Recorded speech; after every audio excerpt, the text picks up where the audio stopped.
an online presentation, really giving a background introduction and making a compassionate plea for sponsorship and donors.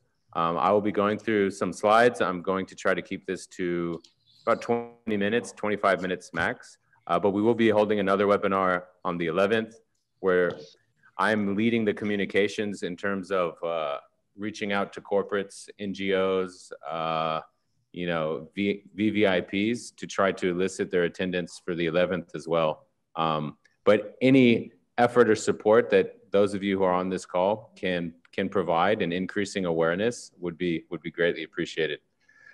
So I'm going to share my screen now. If anybody cannot see it, please let me know.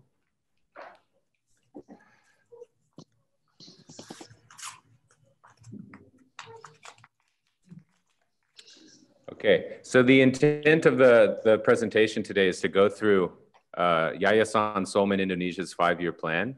Now, this is a very comprehensive document. It's 70+ pages with a lot of nuance to it. I certainly won't be delving into that level of detail today. What we will be doing is going through an introduction from myself, an introduction in terms of context to healthcare and the resources required in Indonesia. There will be a message from Robert Epstone that he recorded. I'll then go into a couple of case studies, and then I will outline at a very high level Solemen's 5-year plan and the areas of support for potential sponsorship or donations. Now, I cannot emphasize enough, I'll say it again multiple times during the presentation, but the reason I'm volunteering for Solemen and the reason we put this together and we will be doing a concerted push over the next month is that literal lives are at risk. Solemen is looking after thousands of people. More and more every day are turning up, and funding is running out. So this is a very time-sensitive issue. As you know, Solemen is a very passion-driven organization, and we're all passionately trying to continue to provide care. In terms of background on myself, why am I speaking to you? So my name is Chris. In terms of my background, I've been working in the international healthcare industry for nearly 10 years as a senior executive, but I have a personal connection to Indonesia. I grew up here. I moved to Jakarta when I was 10 from the US. I graduated from international school. And after university, I joined a global medical assistance company, the world leader in this space, called International SOS. Because I speak Bahasa Indonesia, they brought me back. I then ended up having regional roles, not just in Indonesia, but for a good 7 years, I was the regional director. And in that capacity, that afforded me the opportunity of not just sitting in a comfortable corporate role, but it's a very operations-driven business. And I bounced all around the country, from Papua to Central Kalimantan to North Sumatra.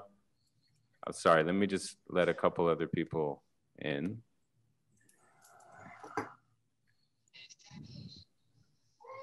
Hi, everybody. Thank you for joining. So we're just getting started. And if you can please keep your microphones on mute, that way there's no feedback. So as I was saying, I'm just giving context to myself and why I'm speaking today. So in my role at International SOS in Indonesia, before I left to other roles around Asia, I had a lot of experience on the ground. So that photograph you see on this screen is a picture I took in West Papua of an evacuation that we organized from a remote mining exploration site. I've been on the ground in West Papua and Central Kalimantan, all over Sumatra. I understand the variability of healthcare and infrastructure that is available in this country. And when COVID-19 hit, I'm now no longer working for International SOS. I'm working for a health tech startup around Asia. But I understood the strain that was going to be put not just on the economy, but on healthcare resources. It's very counterintuitive. Everybody thinks during a pandemic, hospitals are overrun. ICUs can be, but many hospitals are losing patients who are afraid to go to the facility for elective treatment. And so they're losing revenue. The resources available to them are diminishing. This is happening around the world. And so I reached out, I did my due diligence, and I was very impressed by the team at Solemen and their mission. And more importantly, with COVID, I knew it was time sensitive. So I've been volunteering and engaging with Sarah, Robert, and the team for the past few months. Just for further context for those who are not as familiar with Indonesia, especially the healthcare landscape here, now Indonesia has made humongous strides in terms of healthcare resources available over the last, let's say, 10 to 20 years, including in specializations like cardiology, where they have quite a good breadth of doctors available. Nonetheless, it still remains one of the least favorable doctor-to-patient ratios in the world. Medical error also remains rampant. Doctors are not required to have ongoing medical education after they graduate. Malpractice does not exist here. So there's still a number of issues. The government quite virtuously has set up the National Health Insurance Scheme, BPJS, that has dramatically expanded healthcare access to millions of Indonesians who did not have it before. Yet it's not the end all and be all. As you can imagine, there are a number of issues that they're still trying to work out. So many Indonesians are still slipping through the cracks. Now, when you talk about mental health in Asia as a rule remains very largely stigmatized in comparison to Western countries. That isn't to say in countries like Singapore and other places that there isn't an increasing awareness and availability of support. But in countries like Indonesia, Vietnam, even Malaysia to some degree, mental health is a topic that remains taboo. It's not addressed. Patients don't often have access to the resources they require. And the World Health Organization estimates that in Indonesia, the prevalence of severe mental health disorders across the population is nearly 2%. So when you're looking at a country of over 200 million people, that's a significant number. So the reason I framed all of that is the limitations of available resources in Indonesia that I'm very familiar with due to my background leave significant and substantial gaps open to charities and to other organizations like Yayasan Solemen Indonesia to fill, and fill it they do. Yayasan Solemen Indonesia is providing very, very crucial and very needed support to high-risk individuals and populations in Bali, which I'll be demonstrating. Sorry, can Janet and Amanda, would you mind muting your microphones, please? Okay. Thank you. As an example of that, in Bali, there are many villages that have never even seen a doctor. So despite the strides that Indonesia has taken, there's a long way to go. And that's where Solemen Indonesia steps in. Now, being that I spent part of my childhood in Indonesia, I'm very familiar with some of the things here. And I was dubious, to be quite honest, of volunteering my time with charities. Some of them have been associated with some unscrupulous behavior. Can you actually trust them? Now, I surveyed a whole bunch of them, and you can ask anybody around the island of Bali, Solemen stands out as one that is transparent. It has the reputation, it has the support, ranging all the way up to the heads in terms of government officials in Bali. And also the team around it, the ethos, the credibility, the mission driving it. And a lot of that starts with Robert, the founder. Now, Robert has an extremely interesting background for those of you not familiar with him. Robert has worked in the music industry. He's been an executive in high fashion, a designer in high fashion. And across all of these different experiences and periods in his life, the most impressive thing is that he's always remained committed to providing care to charitable works to some very extreme locations, war-torn settings. As an example, in Peru, as you can see an extract from an article here, Robert was actually very severely injured in a terrorist attack when he was with the BBC filming a documentary to expose the drug trade and deforestation. Robert compassionately provided charity in Albania, risking life and limb when there was a war ongoing, entering to the country when other people were fleeing. And when he started and came up with the concept of Solemen, he actually embarked on a 500+ kilometer walk across the island of Bali, barefoot, no shoes on his feet. And he did that to show solidarity with the underprivileged here who could not afford shoes. Thus the name Solemen. And until very recently, Robert actually continued that walk of solidarity. He never wore shoes, but for health reasons, he has had to do so recently. Okay, what I'm going to do now is play for you a a short video, about 2 minutes, Robert recorded. These are words from the founder himself, and then we'll carry on. If you cannot hear the video, please let me know.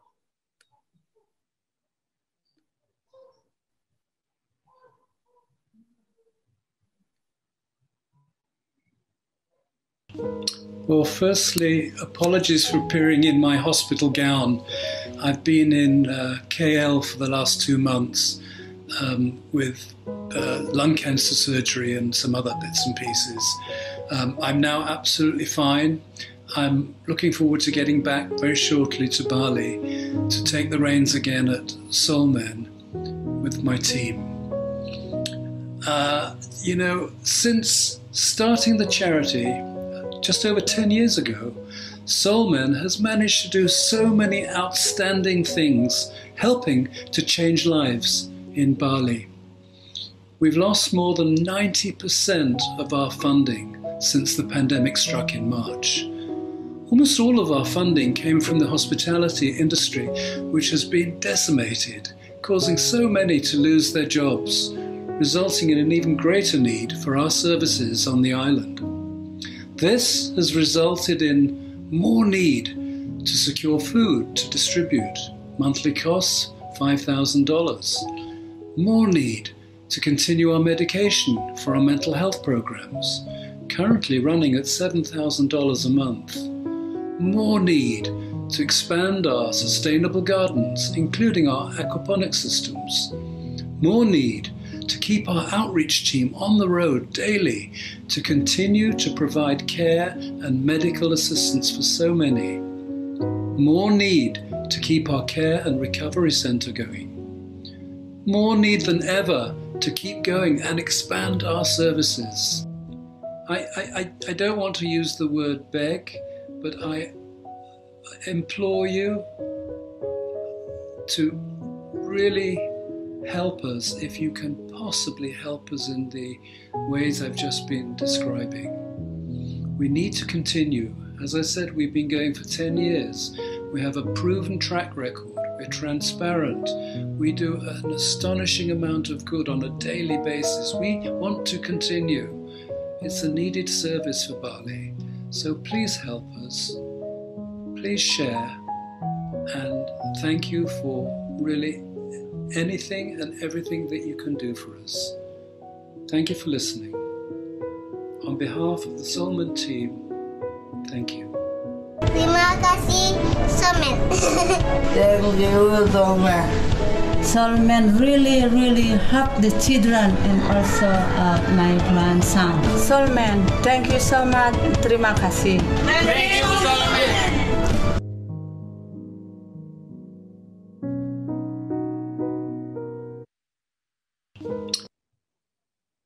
Okay, so that was from Robert himself. As you heard at the beginning of that video, unfortunately, Robert has been dealing with some medical issues.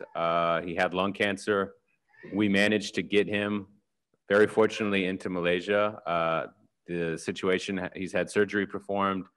Thankfully, he's fully recovered. He's very healthy now. He's back in Bali, but he pre-recorded that video because upon arriving in Bali, he needed to undergo self-quarantine.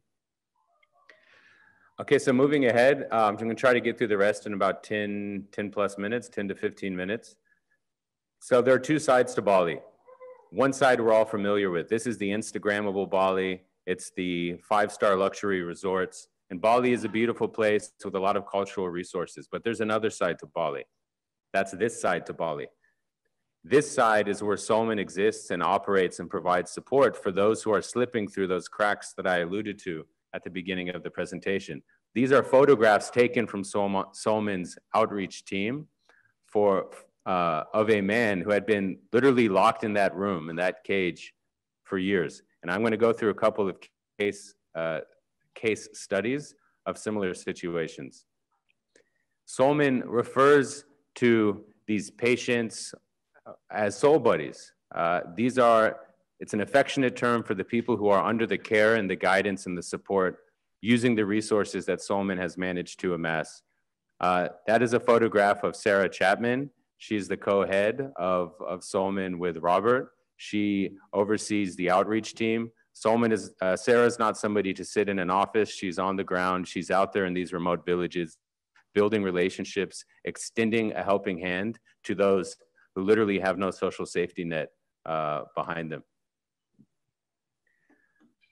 So Soul Buddies, as you can see here, the number of Soul Buddies across Solemen's lifespan, which is nearly 10 years now, have increased dramatically year on year. So in 2020, 2,300 Soul Buddies are under the ongoing care and support of Solemen. That could be medical, that in terms of medication or providing access to doctors. It could be nutrition, it could be skills training, it could be shelter. There are a number of modes of support that Solemen provides. And as you can see, geographically, they're distributed across the island. There are certain pockets, but essentially, there are no places on the island where Solemen does not travel and provide care on a daily basis. And again, all of these people are relying on Solemen on an ongoing basis. And the COVID-19 impact in terms of the funding and donations has exacerbated their situation and put them at higher risk. Before I go into a case study, I want to familiarize everybody on this call with a little known and very overlooked practice that occurs in Indonesia and a couple other. Hello? Sorry, was somebody asking a question? Jimmy, maybe you want to put your microphone on mute. Thank you. Thanks. So this is a practice known as pasung. In Indonesia, pasung refers to the physical restraint and confinement of criminals or mentally ill people. Now, every now and then you hear of cases like this, but I can tell you, I had heard about it growing up in Indonesia. Even in the healthcare industry, I'd heard of it to some degree, but it's always on the periphery. Nobody's really exposing a spotlight to it. However, the Human Rights Watch has done deep studies. They estimate there are 18,000 individuals in Indonesia who are subjected to this treatment today. Now, part of the reason is because in many of these remote districts, small kampungs and villages, they have no mental health services. They have no budget. The local puskesmas, which are government-run clinics, do not have the facilities or the expertise or the medication to manage those that have mental illness or mental health issues. So very common, again, 18,000 individuals, quite common for them to be restrained, completely shackled in caged rooms where they have no access to the basic necessities and the comforts or even the remote semblance of hygiene standards. And quite often they are confined to these rooms for years on end. We're talking 5, 10, 15, 20 years. And this is some of the work, it's not the only work, but this is some of the work that Solemen does. So one case study as an example is a gentleman named Pak Made. When he was referred to Solemen, he had been locked in a makeshift cell, as you can see in the photograph on the left, for many years. He had absolutely no access to toilet, water, or electricity. And as you can see, the hygiene standards are completely abysmal. He was not receiving any type of medication whatsoever. And as a result, he had multiple health issues that required urgent treatment. He was referred to Solemen. Their outreach team made contact with the village and then the family. They managed to get him released, and they brought him to healthcare facilities, as you can see in the photograph. Well, flash forward and look at Pak Made today. He was assessed and treated by a psychiatrist. He was admitted to hospital. They addressed the numerous health issues that he had, not just mental health issues. And through a process, he was rehabilitated and reintegrated into the local community. Like many of the Soul Buddies, he receives ongoing care, which includes psychiatric medication and food parcel delivery to him. And he even has a small income earned from collecting recyclables. He's very happy. He's integrated into society. He has a place. He's no longer shunned. He's able to live with dignity, and his health issues are addressed. And as you can see from the photographs, he's healthy, robust, and happy. And Pak Made is actually in the room with me. I don't know if Pak Made, you want to come wave and say hello?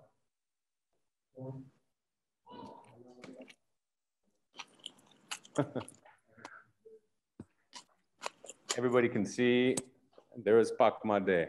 Pak Made, salam. Hello. Say hello. Hello. It's okay, thank you. Makasih, Pak. Pak Made does not speak English, and like most of us, he's a bit camera shy. But as you can see, he's very happy, healthy. His son is with him as well. So another example of the critical type of work that Solemen is doing, plugging the gaps. Indonesia does not have the resources. Bali does not have the resources. Solemen have amassed the resources and do their very best to provide this type of care to people. Another case study as an example is baby Shanita. Baby Shanita was referred to Solemen with a very serious heart condition. And this was just prior to COVID. This is quite recently. Now, Solemen identified suitable specialists in Jakarta to manage and let's say explore her condition. Now, Solemen paid and funded all of that, including 2 trips to Jakarta for care and ongoing observation. However, this is not a case closed type of story. Shanita still to this day is at high risk. The physicians they have spoken to and coordinated with in Jakarta they feel uncomfortable. They believe the surgery that she requires is too high risk. So Solemen, prior to COVID, was trying to identify suitable specialists available abroad in neighboring countries who could perform the necessary surgery to give her a better chance.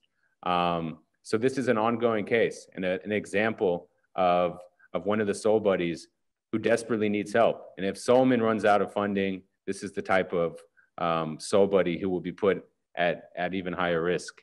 And just like Pak Made, we've asked Shanita's mother to bring her here today, essentially just to say hi. Say hi.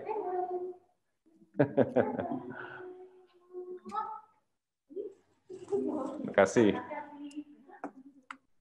So you wouldn't know, judging by how cute she is, but she has underlying medical needs that need to be addressed urgently. And again, we're hoping we can elicit the help and the donations to allow Solemen to continue to look after her. I won't spend too much time on this. Robert alluded to it in his video, but these are examples of Solemen's sponsors and partners to date. Look at the brands. These are leading brands across the island. Solemen is trusted. It has the reputation. That's why all of these brands have aligned with the organization. Unfortunately, the lockdowns and travel restrictions have evaporated the local tourism economy. So 90+% of Solemen's sponsorship has completely evaporated. This is a breakdown of the internal funding. In the essence of time, I won't go through that. But to provide peace of mind to those of you who are on the call who are considering donating or potentially referring organizations or people who may be interested in donating, a few testimonials. I won't read all of them verbatim. You know, we have testimonials of support from the Financial Times, Solemen and its reputation being one of the region's most respected and popular charities. We have a testament of support from the UK Deputy Consul General in Bali, talking about the positive difference that Solemen truly delivers to the disadvantaged and at-risk communities on the island. Testimonials from people like the founder of the Seed Global Women's Empowerment Platform, who's been very supportive and recognizes the very critical nature of the work that Solemen is providing to these soul buddies who are, again, increasing by the day. I will play a very quick, it's like 45 seconds testimonial from the former governor of Bali.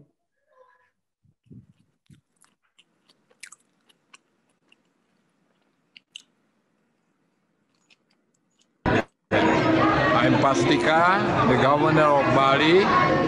I understand that Solemen is a great organization helping people, understand people very well, and also Solemen consists of great people that has a very good heart to help other people who are in need. On behalf of the Bali province and also the Balinese people, allow me to appreciate the effort and everything you have done. Thank you.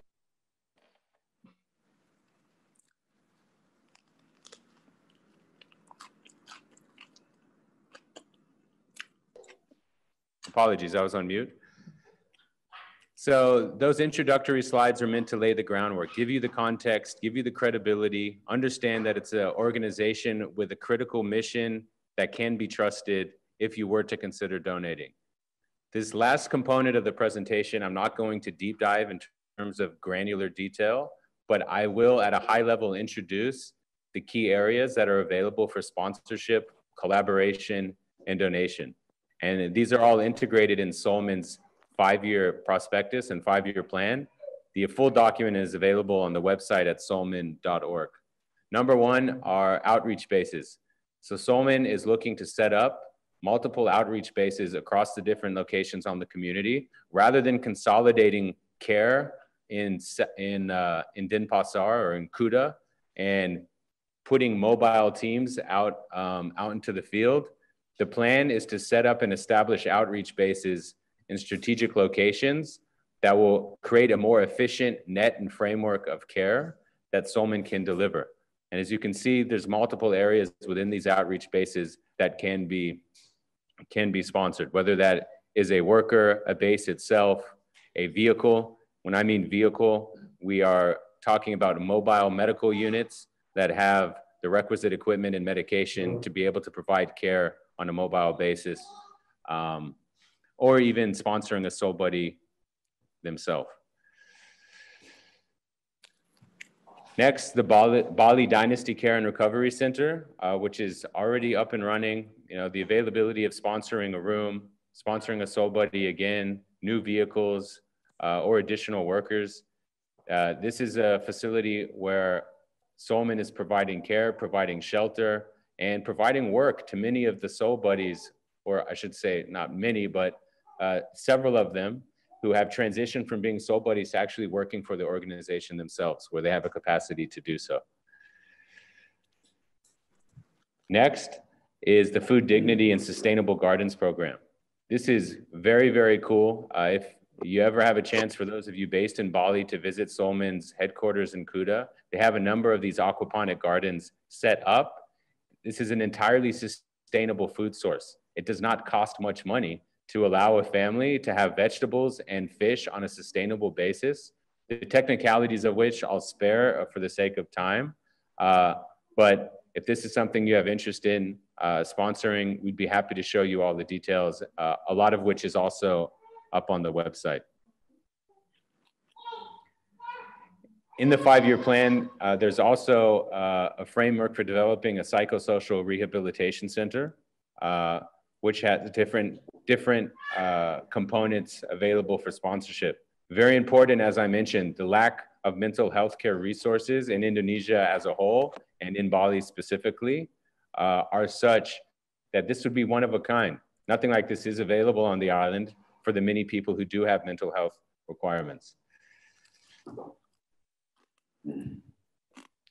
Lastly, if you would like to contact us, you can reach out to Robert directly. His email address is noted there, robertepstone@solemen.org.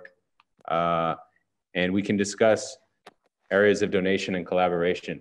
The intent of the presentation today is not to be the end of a conversation. If you have interest in what Solemen is doing, or in any one of those components that are available for sponsorship that I outlined, we'd very much appreciate you reaching out to us. If you want to send me a direct note on this Zoom with your email address, we can do that. If you want to go to Solemen's website and contact the team via the website, we will then have a follow-up discussion with you. It's a tailored discussion to see what area you may be interested in donating or supporting, and proceed on a collaborative basis. Thank you for your time. I cannot reemphasize enough the importance of those of you who have the means to do so, to please consider donating, please consider partnering. There are thousands of people whose lives are increasingly being put at risk. So again, thank you. We appreciate it, and take care.